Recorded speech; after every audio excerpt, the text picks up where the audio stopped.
This is Bigger Questions with your host, Robert Martin.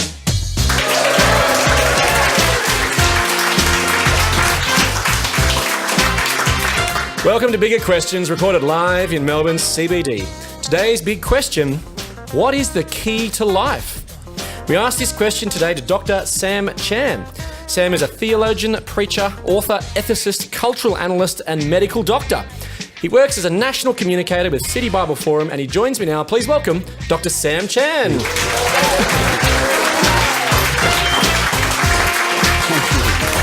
That's a pretty good welcome, Sam. Yeah. So you work as a national communicator. What does that do? I'm employed by City Bible Forum to speak in the different cities, but in practice, that's what it means is when I'm in Sydney, actually no one knows where I am. That's what it means in practice. So people in Sydney think, where is he? He must be in Adelaide. People in Adelaide think, where is he? He must be in Perth. People in Perth think, where is he? He must be in, Hobart. And it means I can be a ninja. Like no one knows where I am. Okay, right. Stealth. When you're in stealth mode. And you know where you are today? Melbourne. Yes, Yay. that's right. Yeah. Now, you're also a medical doctor as well as being a national communicator. Do you ever get those two mixed up? Not yet. No. Someone at work had some glass stuck in their finger, so I snuck out some instruments from work and I operated on her finger at work. And while we were doing it, I forgot at work we have a thing called a tourniquet that stops you from bleeding. And so as I cut her, blood just went everywhere. And in medicine, you just got to pretend this has happened to you 10,000 times before when it hasn't. I think, what do I do now? And did you fix it up? I think I fixed it up. I just called an ambulance. I just pretended I got whatever I was looking for out, but just stitched her up, like hoping it did come out. Okay. Well, to kick off Bigger Questions, we do like to ask a couple of smaller questions. We do try to have a bit of fun on the show. Today, we're asking Sam Chan about the key to life. So, Sam, I thought we'd test you on how much you know about keys. Now, do you feel qualified at all? Oh, not at all. Not at all. Okay, well, we do try to help our guests let them pass. There's two questions, both multiple choice. Question one, being awarded the keys to the city is a modern honour with medieval roots. Now, we're recording today's Bigger Questions show in Melbourne. So, Sam, which of the following people has not been awarded the keys to the city of Melbourne? 3 of them have, 1 hasn't. Okay, was it A, New Kids on the Block, the American music group? Was it B, Mariah Carey, the American singer? Was it C, Dolly Parton, another American singer, or was it D, Dame Edna Everage, the Australian entertainer? Now, 3 of those have been awarded the keys to the city of Melbourne. 1 hasn't. Who was it? Listen, I know how this works. I've heard it before. I could say Dolly Parton, and then you coached me. Yeah, I wouldn't. That's right. Yeah, that's right. I wouldn't say Dolly Parton. I could say New Kids on the Block. I wouldn't. So it's B or D. I'll go B. B never got the keys to the city. Mariah Carey. And the answer is, in fact, B. Mariah Carey. So the awarding of the keys to the city goes back to medieval Europe, where cities were surrounded by gates and fortifications. The key to each door was given to a noble trader of good character so that they could freely come and go to conduct their business. Now, the award today is given more to recognise good citizens and great ambassadors for the city. Is there anyone you think that should be awarded the keys to the city? Oh, you got me. Like, I have no idea, right? You, Rob, you should be getting the keys to the city. Thanks. I like you already said. That's great. Okay, question 2, and you're on the way. What does the key to Erebor open? Is it A, the gates to the medieval city of Erebor in Slovenia? Is it B, the doors to the new car, the Tesla Erebor, the Tesla E model? Is it C, the mountain gate of the Lonely Mountain in The Hobbit? Or is it D, the heart of the lesser-known Kardashian sister, Erebor Kardashian, made famous in a 2012 song, Key to Love? So what does the key to Erebor open? I think it's The Hobbit, just from some vague subconscious thing in my mind. Like, I think I came across a term reading Lord of the Rings or something like that. Yeah, well, that's correct. It is the right answer. Whoa. Yes. The others were just all made up. Well, I suppose the Lonely Mountain and The Hobbit was also made up as well, but it wasn't a real book. Yeah, anyway. So, Sam, you should be awarded the keys to the city because you got 2 of our smaller questions right. Big round of applause. Thank you very much. Thank you. Okay, Sam, so there's keys to lots of different things. There's doors, cars, cities, mountains, even the key to love. But what about life? Is it possible to have a key to life, a principle to unlock the good life? Is it possible? Well, I guess we all live as if it is possible. I think what deep down haunts all of us is if all I am is atoms and molecules, if I'm just another form of life on the planet, if I'm just another species of animal, then really events are just events happening day after day after day. There is no rhyme, there is no purpose, but none of us live that way. We all live as if there's an overarching story bigger than our own story, and that makes sense of the events. So I guess we all live as if there is a key to life. And essentially every culture has given it a name. So for the Greeks, it was called logos. For the Asians, it was called the Tao. But we all assume there's an overarching organising principle that will make sense of all that's happening. Well, so the big question then is, well, what is it? Because there's been lots of different suggestions as to what the key to life is. So American actor Will Smith says it's running and reading, not giving up and learning from others. Others say it's happiness. Others say it's relationships are the key to life. Another blogger suggested balance. New York Times columnist David Brooks says that suffering gives our lives meaning. So which is it? Which of these is the key to life? I don't think it's been either or, is it this or that? I think it can be multi-perspectival. But what's interesting, each one by itself, and even they themselves don't seem to be enough. So if you trace the history of thought, it used to be, what is the point of life? Well, it was survival. Really, it's just propagation of the species. We're just trying to survive day by day. But that by itself was a little bit empty and unfulfilling. So then it became, the key to life is success. You got to study hard, work hard, get a job, save up, get a house. But then that by itself was just a bit dry and unfulfilling. And that apparently was our parents' generation. So our generation, the key to life is it's happiness. You got to do whatever it takes to make you happy. And that's what we hear in every graduation speech of every high school and university across the Western world. Do whatever it takes to make you happy. But now the people of this generation are saying that by itself is quite burdensome. I've got to do whatever it takes to make me happy. And they say happiness, psychologists say you actually can't find it by looking for it. It's like a rainbow. By chasing it, it goes further and further away. It actually comes to you from the side as an accidental byproduct of something else. And if you tell people you got to do whatever it takes to make you happy, they think, well, I got to try harder and harder. And you think, am I happy yet? Am I happy yet? So someone actually said, at least with our parents with success, they knew when they got the job, they knew when they got the house, but we don't know when we found happiness and do I have to try harder? So the irony now is we're more tired, more stressed, more busy, and we're more unhappy by trying to be happy. So now psychologists say it's all about purpose. We need to find purpose. So if the purpose of life is to find purpose, we've just gone in a full circle. And so now we're back to here. Well, it's just surviving again. So each by itself is not enough. It's like we still need a bigger story than just that to make sense of life. So how do we break out of that circle? Well, we're after transcendence. We need a bigger story than just our own, a transcendent story, something else to break into our lives to make sense of all that. Yeah, why is that? Why do you need something transcendent? Why can't we find it here? Well, I usually use the Otto bin story to explain this. I live on a cul-de-sac where my job is to take out the garbage once a week. And the hardest thing about taking out the garbage is trying to work out, is it yellow bin or is it green bin? Is it yellow bin? Is it green bin night?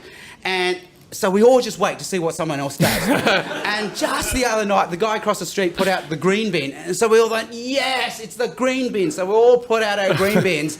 And it was yellow bin. So we all got it wrong. So again, we need something transcendent, an external reference point. Like, what bin is it? So we need to ask ourselves... the great bin of the sky, so to speak. What is our purpose? Like, someone tell me, what is my purpose? So you need something to break the circuit. Is it yellow bin or green bin? Right, so you found your purpose in bins, have you? Yeah. It's the only way I'm useful. So what about what are those attempts at trying to find meaning sort of within the system, so to speak, like happiness, success, purpose? Like, do any of those resonate with you? Well, it all becomes self-referential. So we might say it's about love, belonging, and relationships, but every relationship, just imagine a husband and wife, after a few years, there's that moment where they say, where are we going with this relationship? Like, even a relationship needs a purpose. And so then we might say, well, it's about having children. So that's this moment usually when you start trying to have children. And then you got to, after you have children, you think, what was the point of children? Like, my life is miserable now. And Jennifer Senior, in her book, All Joy But No Fun, says parents with children are less happy than parents without children. So we're less happy now. So what is the point? So then we say, wow, it's all about success. So then we project upon them our fears and insecurities, trying to make them successful, then we'll say, no, it's all about happiness. We've got to make our children happy. And again, now we're more tired, more stressed, more miserable trying to make our children happy. And then what is the point? So again, you need a story bigger than your own to break in and say, this is what the point is. Now, you found a story bigger than your own, and you'd probably say that's the Christian message. Yeah. So as we're asking you today's big question, Sam, what is the key to life? Maybe can you share a bit about your story, about how you found this purpose? What made you convinced to become a Christian believer? Well, I'm an Asian high achiever, firstborn in the family. So my mission in life was always to be a doctor. So I was that annoying kid in your primary school who always stuck up his hand and said, Miss, I finished all my work. I need more work. In high school, I'll get 99% and debate with a teacher. Where was the other 1%? Like, I got this right. I should have 100. So I was so driven. I had to be a doctor, and I did it. I got the marks I needed. I got into medicine. And suddenly you realise the high-achieving lifestyle is very self-destructive because you're forced to be proud and insecure at the same time. You need your trophies more for yourself than for other people, just to prove to yourself you're somebody that you have achieved. But again, the goalposts keep changing. You're a doctor, but now you need to specialise, and you need to further specialise, and it just keeps going and going and going. And suddenly I think that's when the truths in the Bible became so liberating to me. They set me free, because that's when I finally understood, hang on, Jesus is perfect, so I don't have to pretend to be perfect. I don't have to be proud and insecure. I can be humble and secure, knowing that because Jesus is perfect, God loves me just the way I am. Of course, he loves me too much to leave me the way I am. But the point is, I don't have to make myself good enough for God. That's his job. I can just be humble and admit, you know what? I'm not okay, but that's okay. It's okay to be just who I am and not pretend to be perfect. So in some ways, the key for you was what? Finding freedom in Jesus. Finding freedom. Like, he sets you free. Yeah. Now you realise that. You reread the book of Luke and realise every time someone meets Luke's Jesus... a book in the Bible. Luke is a book in the Bible. Every time someone meets Jesus, they respond with joy. There's a freedom and a joy in finding Jesus. So how's it changed your life? I had to make a choice. Do I stay serving Jesus as a doctor, which you can, because my father and my brother have done that, but I had an opportunity to teach about Jesus on a full-time basis, which meant I had to give up full-time medicine. It was impossible. And I suddenly realised I don't need medicine to be somebody. Now, being medicine is great as an Asian high achiever because bank managers want to talk to you. They want to give you their money. And people at parties want to talk to you. Wow, you're a doctor. Then they want to show you their rashes. But if you go in a full-time ministry, bank managers do not want to talk to you. They don't want to give you their money. And people at parties do not want to talk to you. And I thought, you know what? I'm okay with that, because I have Jesus. I am somebody. And it's interesting, I caught up with a surgeon friend lately, and I said, they tell me it's lonely at the top. And he looked at me and said, it is so lonely. Here's the irony. Once you become somebody, there's no one to tell you you are somebody. But if you find God, he will say, hey, you are one of mine, you're a child of mine, you are somebody, no matter what. Now, Sam, the Old Testament wisdom book of Ecclesiastes in the Bible says in chapter 12, not only was the teacher wise, but he also imparted knowledge to the people. He pondered and searched out and set in order many proverbs. So the teacher here, the author of Ecclesiastes, was pondering and searching really for the key to life. So what did he find? I think he found his rubric was every time he tried something like pleasure, success, money, even family, friends, party, a good time, he says, it was like chasing the wind, like a puff of wind. You can't catch the wind. And what was gained? Nothing was gained. And then he realises it all changes if there's a God. If there's a God who loves me, who made me, then everything is a good gift from a good God to enjoy. Don't make less of it. Enjoy it. It's a good gift. Enjoy it for what it is, a gift from God. But don't make more of it than what it is. Don't make it your transcendent reality. In the end, God. Enjoy God the giver rather than just the gift. So he's not saying that there's no meaning, though, is he? No, he's not saying there's no meaning. He's saying the meaning is understanding that there is a God. I'm more than atoms and molecules. It's not about trying to gain, but enjoy the gift, because there is a giver. And that's the key to life. But there are many in our world today that say that there is no meaning. There's no key to it all, so to speak. For example, atheist scientist Jerry Coyne says, people like me don't worry about what it's all about in a cosmic sense because we know it isn't about anything. It's what we make of this transitory existence that matters. So how do you react to that? Can we just make the most of this transitory existence? Just enjoy life we have while we've got it? Yeah, I think they are so right. These guys are so right because they've hit it. Because really there are two choices. There really are only two choices. There is no God. We're just atoms and molecules. Events just happen. Just get over it. And if you want to survive, tell yourself a happy fairy story to say there is meaning, there is purpose, there is hope, there is love, there is freedom. But that's all it is. It's a story you tell yourself. But none of us live. He says that he does find meaning in life through things like his job, from his loved ones, from hobbies, art, literature or music. I mean, surely you can find meaning in those kind of things? Well, again, it's just a happy story we tell ourselves. It itself is an arbitrary social construct that we've told ourselves, when really, if there is no God, we're just atoms and molecules just surviving, just happening. You know, I read a lot of the New York Times, and a lot of their writers who are atheists are saying, and one guy wrote this year, Joseph Carter, the universe does not care about you, get over it. But we live as if it does care. So when there's a tsunami or an earthquake, we cry out in outrage, this should not happen. But if it's an impersonal universe, why are we crying out in outrage? Why do we care? Because somehow we sense this is not the way it should be. There is a goal, there is a purpose, there is a hope, and this isn't the way it should be. But why can't we just deal with it if there is no higher purpose? I mean, the late Christopher Hitchens says that it's time to move beyond the mewling childhood of our species and deal with reality as it is, and that's what we have to do. And Cloyne claims that it's childish superstition to say that there's a higher purpose. So are you just avoiding reality by claiming a higher purpose? That's right. So I think in the end we're left with two choices. We can all just go on our own journey of life, surviving, telling ourselves our own story, constructing meaning, whichever way we want to construct meaning, or realising, no, meaning came and found us. So it's not about us blindly searching on a journey. You know, you've got your meaning, I've got my meaning. Who's to say my meaning's any better than your meaning? In the end, these are just happy stories we tell ourselves. But the big claim of the Bible and the big claim of Jesus is this: meaning came and found us. So there's a book in the Bible called John, and it just begins by saying the Logos, Jesus, the logic, the meaning of the Bible, the overarching principle of the universe, the Logos became flesh and lived amongst us to say, I am meaning. So there are our choices. We construct meaning and we go searching for meaning, or meaning is real, it does exist, and it came and found us as a person, Jesus. Now, the author of Ecclesiastes suggests that there is a meaning to life, as you've already alluded to. Yeah.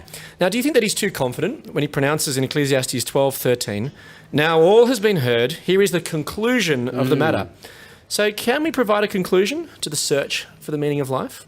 I think it all comes down to Jesus. It's amazing. My neighbour, who's my Uber driver, and he's searching. When he's driving you on an Uber, he's searching. Yeah, that's right. And he really is searching. He says, I'm searching for the meaning of life. And I realise it can't be you have your meaning, I have my meaning, because they contradict too much. He says, in the end, it just comes down to Jesus. He says it really is, because he says... That's what he says. Yeah, this is what he says to me.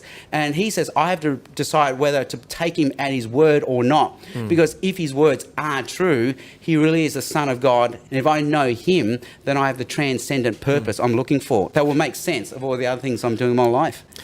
Well, the author of Ecclesiastes then says, he then presents the conclusion to his quest, which he says, fear God and keep his commandments. For this is the duty of all mankind, for God will bring every deed into judgment, including every hidden thing, whether it is good or evil. So how is this the conclusion to his quest?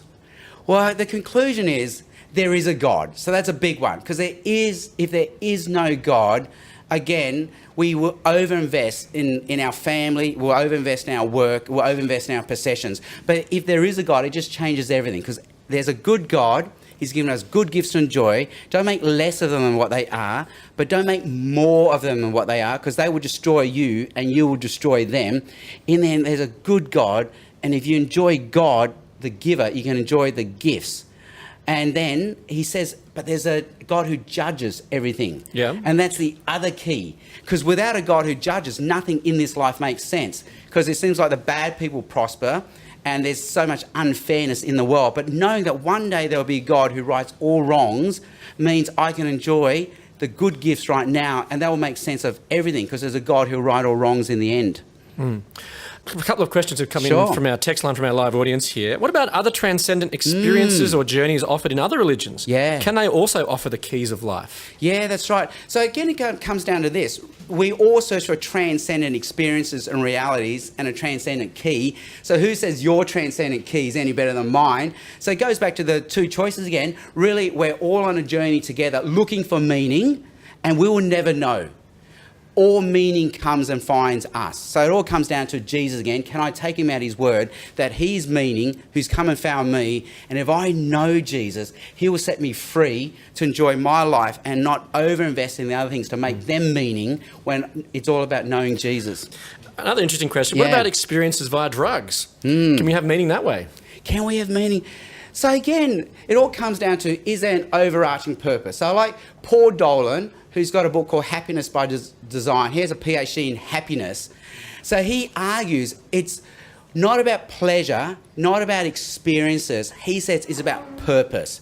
So he says there are many things that are pleasurable, like eating pizza on a Friday night in front of the TV, but they're not purposeful. So they by themselves end up becoming empty and unfulfilling, and even like, in drug taking, even destructive. We're actually chasing purpose to be happy.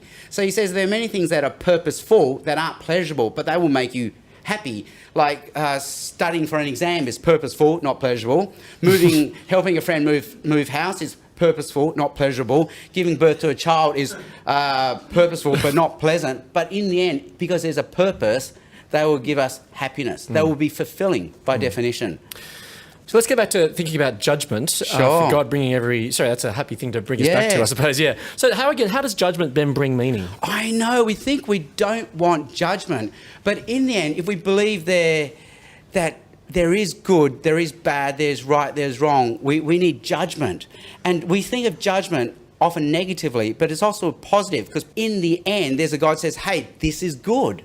This is beautiful, and that's what judgment is, as well as this is wrong and this is inappropriate. Are you satisfied with that as an answer to the key to life?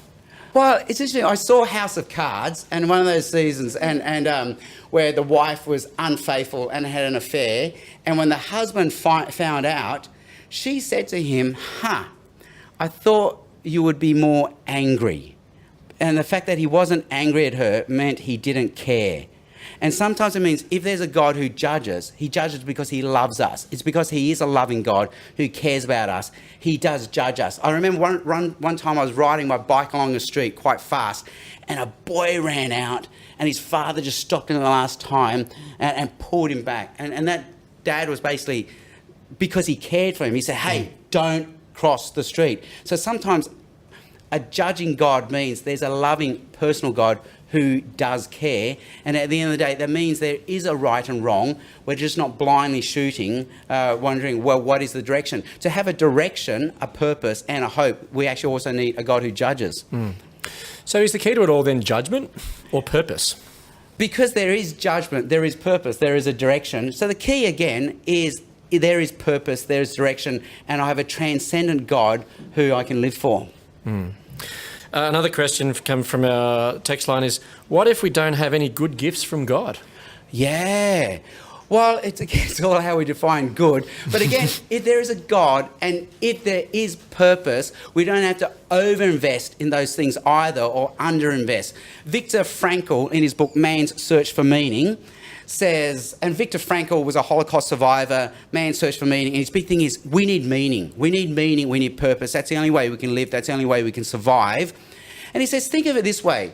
Think of two hypothetical women. One woman gives birth to a child with profound disabilities. And now she has to spend a whole life investing in this child. All her dreams are shattered.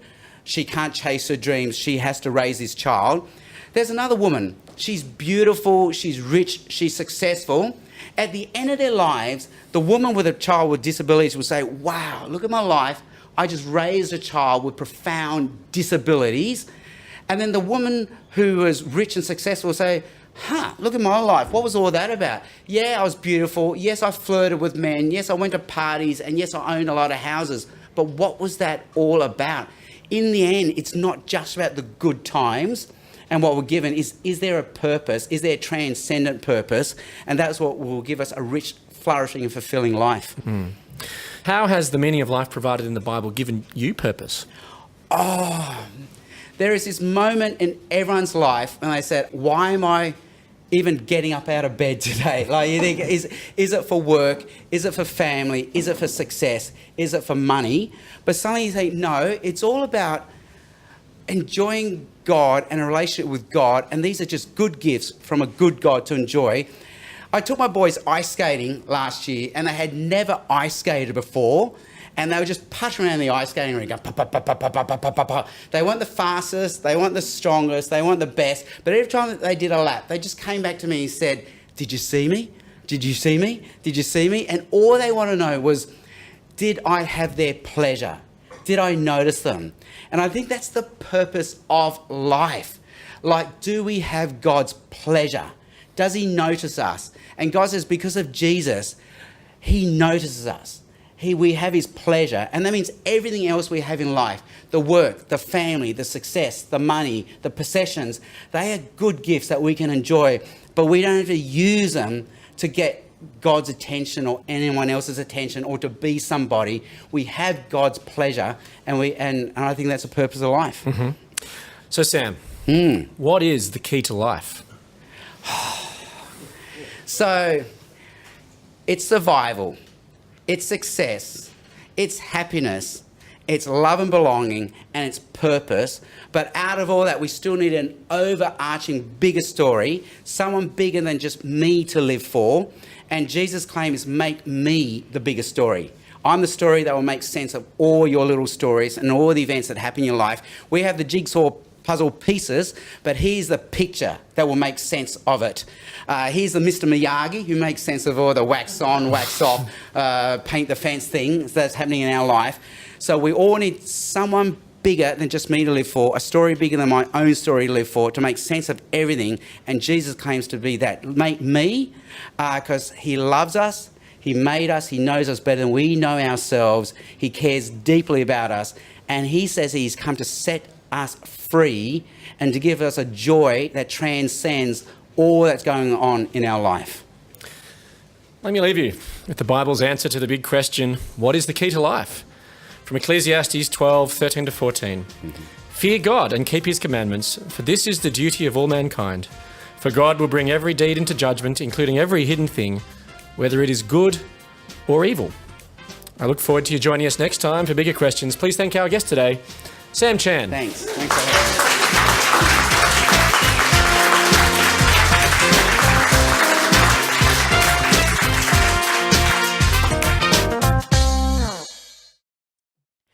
Thanks for listening to Bigger Questions. To help you continue exploring the bigger questions, we've developed a reading guide to accompany this episode called Chasing Life.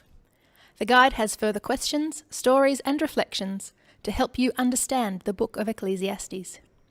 To get your own copy or to find out more, check out the Bigger Questions website or contact your local City Bible Forum office.